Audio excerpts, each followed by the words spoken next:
Hello friends and welcome back for another episode of Indie Impressions. My name is Nick and today we're going to be checking out a very quirky little experience called Naut. This is technically like a Mars exploration sim. We're going to be playing as an astronaut, clearly, who's got a very nice little kind of suburban house set up on the planet Mars, and you can either go in alone or you can take a friend with you. You can either play with a 360 controller or a keyboard.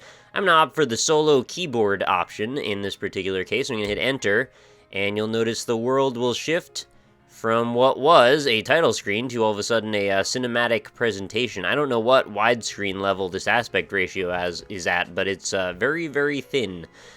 So we can control our astronaut here, wander around in our full spacesuit, check out our house, which seems to be incredibly sparsely decorated, and our partner here seems to be kind of incapacitated at the moment, so we'll just leave this person alone for now. What, might you ask, would be an average expectation of what you do on a day on Mars? Well, you can take in the sights. We've got all kinds of flora and fauna around to interact with, or, well, more so on the plant life than the animal life, because I'm not sure there's actually animals. And there's some points of interest that you might see some beacons for off into the distance. Now, we've, fortunately for us, got a randomly colorized car. Last time I did this, it was blue. This time it's sort of a spring green. And we'll hop in there and give it a ride. Now, the tricky part, though, is getting out of the garage. It's up at a weird incline, and this car is very strange in how it controls. Okay, so we flipped the car already. Let's just kind of bang it into stuff until we can get... Oh, or I'll just do that. That works fine, actually. There, we'll run into something. It'll sort itself out. Hopefully, one day... Oh, no, okay. We found a way to put it on its roof. So this is... Well, there's a few different things that I wanted to talk about with regard to this game. I think it's really interesting.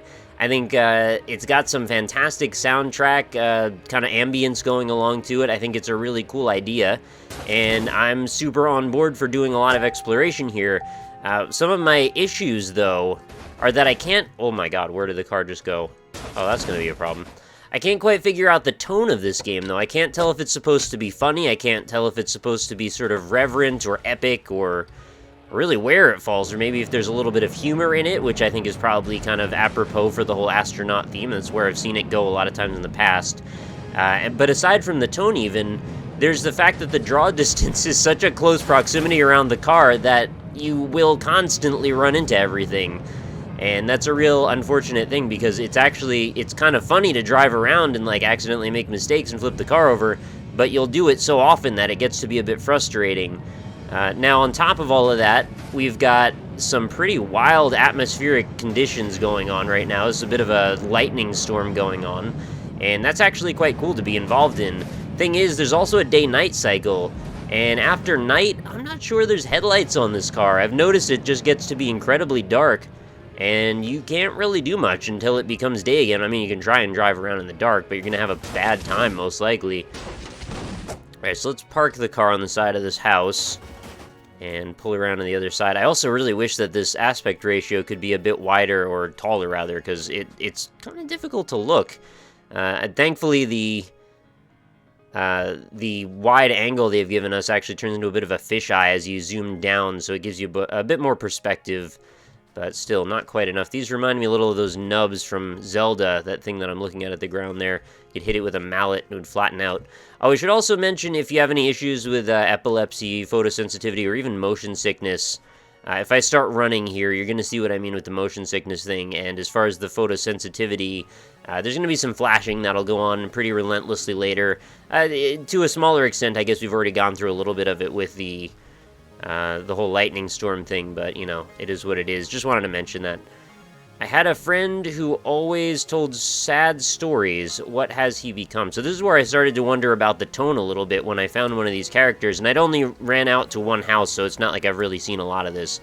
I played maybe about 3 minutes or so. It was just enough time for it to get dark, and I realized I really couldn't tell where I was going.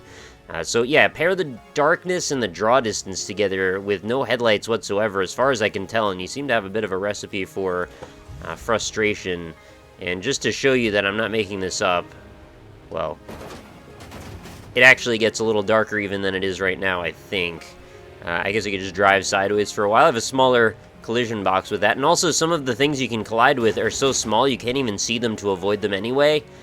If you care, I mean, I guess you could play this as just sort of like a wacky, you know, there's all kinds of things happening, just mess with your car and have a good time and don't worry so much about it. And I guess if you were playing co-op mode, that's kind of where this would go.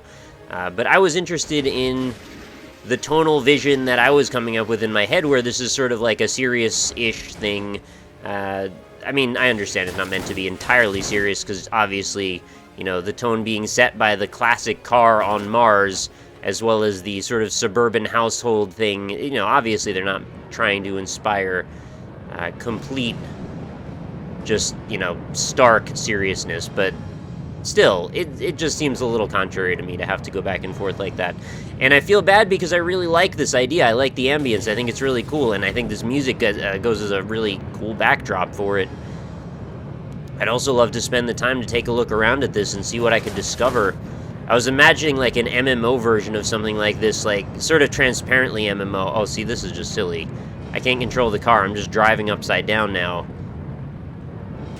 But I was imagining like you could set up a homestead wherever you want, somewhere in the world, and then it would put up a beacon, and maybe when you're away from your homestead, or, you know, not online or something, it would just put a ghost in your place that says a thing, that so when people show up at it, it could be like, hey, there's a discovery, and then you can mark it on your map and be on your way and just sort of chart, you know, all of the areas around this terrestrial Mars. I think that would be a pretty interesting thing to see, and maybe even expand some of the boundaries of what's possible, you know, as far as traveling to. I could also imagine it would be quite a bit of fun to see if maybe you could chart some of these objects that you could find in the desert. Oh, see, this is just silly. I mean, I want to flip the car over, but at the same time, if I do that, it's going to take even longer. Oh, I'd love to go see this house up on the side of this mountain. Let's see if I could drive completely upside down most of the way there. I think that would be very interesting. Nope. You know, if not for the serious music, I can almost see this going in like a Toe Jam and Earl kind of direction. Maybe that's just the one thing that's holding me back, is I just can't quite put those two things together in my own mind. And maybe that's just a personal problem. Like, feel free to let me know if you had a very different experience playing Naut. Maybe you guys didn't see what I saw in that pairing of, you know, audio and visual. Also, I wish the car was a little bit less loud when you crash into things. For some reason, the sound effects for it seem to be not particularly well normalized in contrast to the rest of the audio. Although, you know, it's a car crash, so I guess it should be loud. Just saying. But yeah, it's pretty annoying to have to keep getting out of the car and flipping it back over when you just want to make some progress. Although I guess such is the life of the humble astronaut. You know, all kinds of problems on your way to doing whatever you're trying to do. I think that would be the case, very likely, honestly, but not exactly these types of problems. And maybe I would like to run into some other types of problems just to mix things up a little bit. I'm not sure 100% of what the context is to the creation of this particular game. Maybe this was a game jam game and there weren't a lot of, you know, hours budgeted to adding extra bits of content like that. I would have been curious to know, actually. I should probably have checked more. Also, it seems like there's almost preordained roads here. This little pink strip of land it seems like I'm supposed to drive on, but unfortunately doesn't have any bearing on where the obstacles seem to spawn in. And if it was possible to just allow me to see a little further, I think I'd be able to forgive it a lot more. Also, I've even noticed sometimes the obstacles will actually despawn in front of you just as much as they'll spawn, which I think is very strange as well. Where things I've been headed straight toward would actually fade away by the time I reach them, even though they're only, you know, 20 feet away or something like that. Alright, hop back in.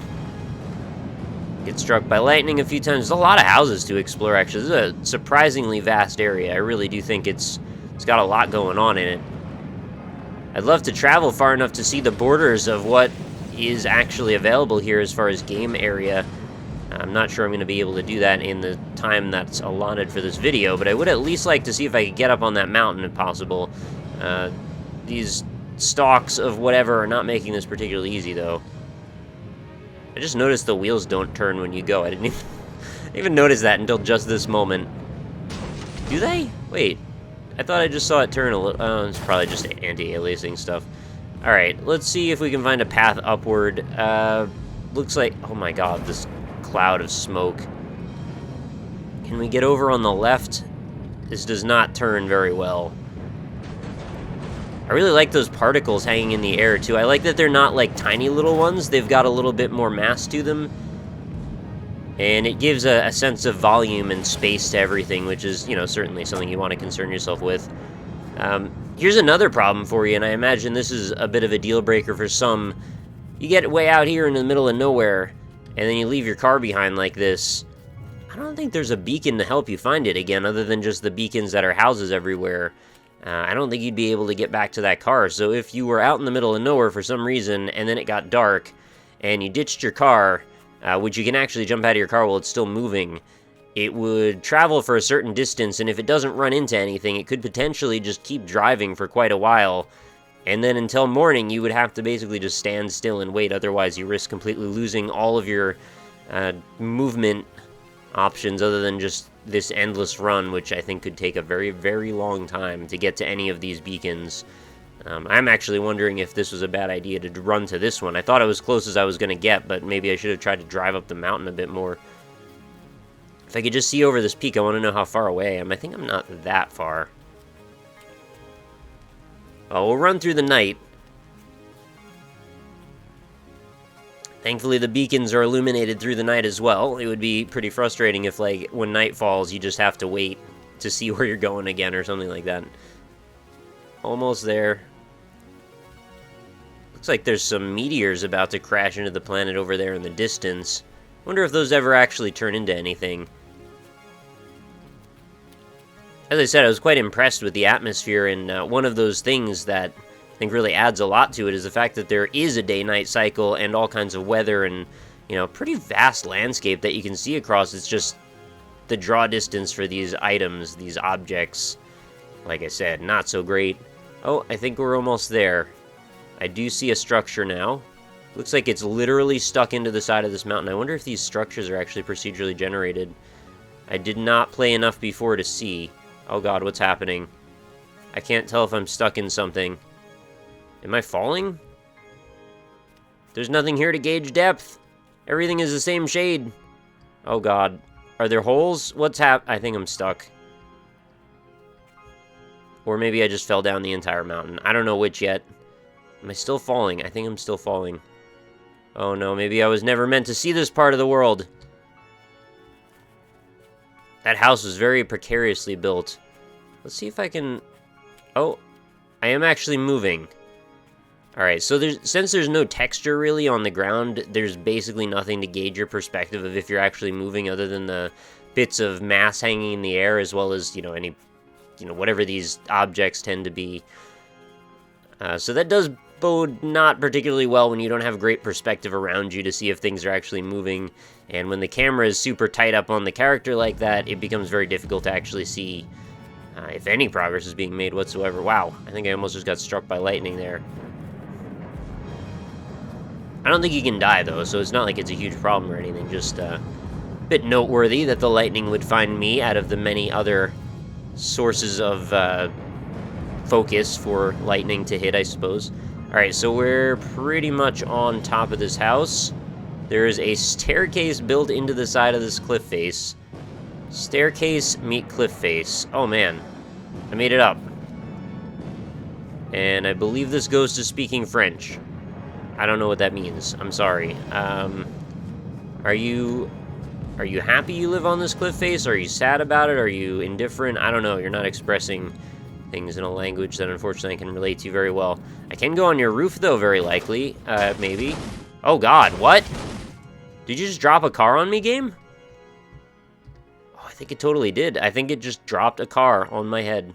Because usually there's a car sitting in front of all the houses, and in this case, I don't think it had an option to put a car in front of the house, considering the house was suspended in the air for the most part. Okay, well, you know, that went well. Let's see if I can just launch myself off something here. Most likely I'll just run into another object, but... Oh! No, I've done it! I've done it! I'm flying. I'm flying high like an eagle in the sky, and I've found no man's land, where the textures are all swirly. Interesting. Alright, well, we'll meet the ground here in a second. There we go. That was fun. That was the most air that I've gotten so far. I think if I was playing Tony Hawk, I would have gotten quite a bit of a bonus for that. Unfortunately, on Naut, you know, no such bonus to be found, but that's okay. honestly, what more can I say? I think I've kind of gone over most of the points of contention I wanted to mention. It's a very interesting experience. I would love to see this developed further. I would love to also hear your opinions about whether or not some of the judgments I made actually seem to make sense to you as well, or if they're just like little petty gripes that I personally have from nitpicking, or you know, what you think in general. Okay, I've driven straight down, and for some reason the forward thrust of the car has driven me into the ground. Can I get out like that and just leave the car? So it's basically just like a sculpture. Oh no, okay, there, it fell back over. Good enough. I don't know if I ever used it, by the way, but there is a horn button that seems to jump. What is that? Okay, I heard crashing, and I thought it wasn't coming from the car. I thought there was actually extra crashing, like maybe every time I jumped my car, something was falling out of the sky for some reason, but, I mean, you never know what could happen here. Why do I have to go up in the air when I hit those little nubs? It looks like you should be able to just run those right over and keep on going. Weird collision. Anyway, that's not. I think you guys should try it out. It is free, or, you know, as I definitely recommend to do, if you can, please support the developers. Since it's a game on each.io, you can pay what you want for this. And I imagine this could make for some very interesting gameplay if you have a co-op partner to play around with and see what kind of trouble you can get into. You can do like a Halo Warthog-style drive-around sequence where you can sit in any part of the car. I should probably show that off before we close, actually, because there's one thing I forgot about. But it's going to be dark soon. Actually, the color palette is really quite nice as it's becoming night. The sky is so freaking, like, bright salmon. So yeah, I can sit on the passenger side if I line it up right. There we go. Can't drive here, obviously. Or I can sit in the back on either side. So, I mean, potentially, I guess you could get 4 people into one car, which is why I was thinking an MMO version of this could be entertaining. But, you know, one vehicle does not an MMO make, I suppose. Anyway, thanks everybody for watching. I hope you enjoyed the video. It was a little bit of a silly one. But, you know, those are fun, too. And if you did enjoy it, consider leaving a like on it. Of course, the download link for this game is in the description below. And make sure you leave a comment, because I do read every single one of them still, and I'd be curious to hear your opinions on all of this in general. So I hope you enjoyed it. I hope you'll be back again tomorrow for another episode. New episodes of Indie Impressions go up every single day. So I look forward to bringing you plenty more, and I will see you all then. Have a great night, everybody.